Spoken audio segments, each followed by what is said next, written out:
And we begin tonight with URI basketball star Billy Barron, a local product who played at Bishop Hendricken High School and now suits up for the State University Varsity Life. Welcomes Billy Barron. How are you? Good. How you doing, Frank? Thank you very much for joining us here Thank tonight. you. Hey, let's start with your high school experience. Bishop Hendricken High School. Talk a little bit about the experience.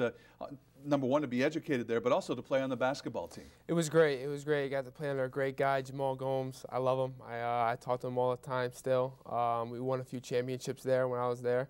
But overall, just the best people there. You know, it was a great education, and I had a lot of fun in my 4 years there. I know that Bishop Hendricken has a history of producing state champions, not only in basketball, but in a lot of different sports. What is it about that school that they are able to produce such great athletic success? The coaches there, I mean, they all work so hard. They get a lot out of their players, and they demand a lot, and that's the main thing. What they demand is excellence and, you know, working hard every day, whether it's in practice or games and, you know, working out too. We're showing some video of you here playing for Bishop Hendricken. Kind of brings back some memories. It does. Bittersweet memories. I miss those times. You know, I miss those Friday nights where, you know, all my friends used to come to the games, and, you know, you can't beat it. I know that you had 1 year of prep school after Bishop Hendricken before deciding on a college, which, you know, even if you're not an athlete, deciding on a college is a difficult choice. Can you talk about the process you went through to make your choice? You know, I made a choice with Coach Bennett. It was a good one. I liked him. We had a great connection. Yep. And you know, I went down there. I wasn't afraid to go. University of Virginia. University of Virginia. I wasn't afraid to go down there. Great people. I met a lot of great people down there. Coaching staff was great. My teammates were great. And Coach Eddie Riley helped me at Worcester Academy make that decision. And my family was all for it. You know, I talked to my brother, my dad, my mom, and, you know, everyone was all for it. So you know, it was a good move. There's some who would say that that's maybe one of the prettiest campuses in the United States at the University of Virginia. It is. Thomas Jefferson designed it. You know, it's down in Charlottesville, Virginia, a nice little college town.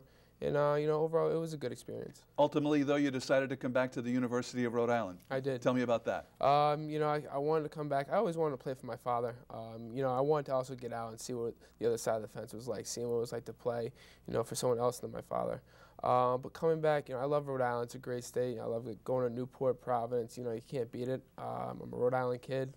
So I grew up here, went to Hendricken, and, you know, my brother had a great experience here. You know, he had a great 4 years, very successful. He's over now playing in Spain. Right. And, you know, he's really enjoying his life now. And, you know, I would love to do nothing else but to follow in his footsteps because he's done a great job for himself. Some kids would embrace the chance to play for their dad. Others would probably run far away. You decided to embrace it.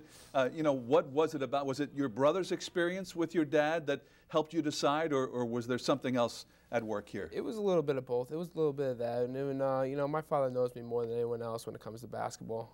You know, we've always worked out together, and you know, he's the one who put the basketball in my hands when I was a young kid growing up in Olean, New York. And you know, I trust him too. And you know, just having him know my game more than anyone is really important because, you know, you establish that comfort level. Sure. So there's got to be advantages and disadvantages. There are disadvantages. You know, he gets on me. He gets on me. You know, and he doesn't just get on me on the court. You know, when I come home, you know, lecture me, you gotta do this, gotta do that. But, you know, I love it. You know, I love my father. He's a great coach. He's a great man. And, you know, that's just all for the best. You know, I've heard kids who have played basketball for their dad or other sports say that, you know, that their father kind of rides them a little bit more because he doesn't want to show favorites.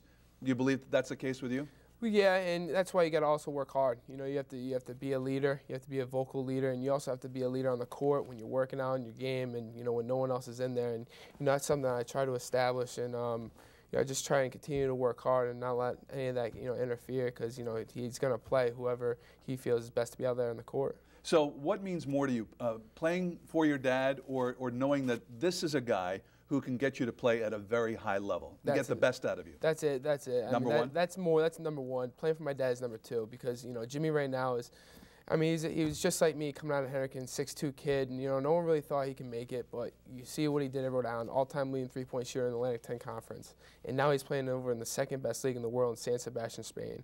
Has a great place. And, you know, I talked to him, too, a lot through it. You know, we always have these conversations, and, you know, just seeing what he went through, and I know it's not going to be easy. You know, nothing's going to be easy, and, you know, I'm going to work hard at it. and see what happens. And of course, the fact that your brother played there, I mean, and he had a lot of success at the University of Rhode Island, there are those comparisons too. Something else that you didn't shy away from. I mean, do you like the fact that you have these, what might be perceived as obstacles in front of you? Yeah, I mean, people perceive them as obstacles. I embrace it because, you know, my brother's done so good for himself, and, you know, that's my brother. I'm his #1 fan, you know, and I cheer him on all the time. I wake up at 6 a.m., watch all his games over there in Spain. So, you know, I'm embracing it. You know, it's an honor to be sometimes mentioned in the same sentence as him, and it's also an honor to be, you know, can you catch him? You know, can you be like him? And, you know, to be honored and to be mentioned in the same sentence as him is, you know, I love it. That's great. Well, after sitting out the first semester because of your transfer, you joined up with the team at the end of December, and it has not been a banner year, unfortunately, for the University of Rhode Island, 5-21 with a few games to go. But I think even in a season like this, there are lessons to be learned. So what is the lesson that you've learned this season playing for Rhodey? We're a young team, and we got to grow. You know, we really have to grow, you know, fast. You know, no one's going to wait for us. No one, you know, even though we're young, people are going to come after us even harder because they think we're that much more vulnerable.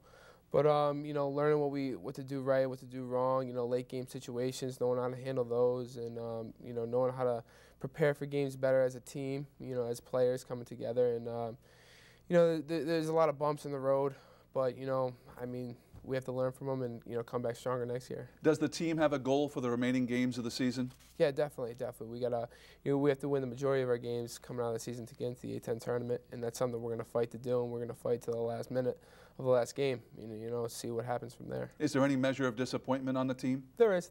You know, we're all very competitive, and we all want to be good. And, you know, we all want to win, but you know, we're also learning that, you know, why we're losing, stuff like that. So, yeah, I mean, it is very tough in the locker room, you know, seeing how competitive we are. But, you know, as long as we're learning, things will turn out for the better. I appreciate you coming up and spending some time with us. Thank you, Frank. Billy Barron, best of luck the rest of the season. Thank you.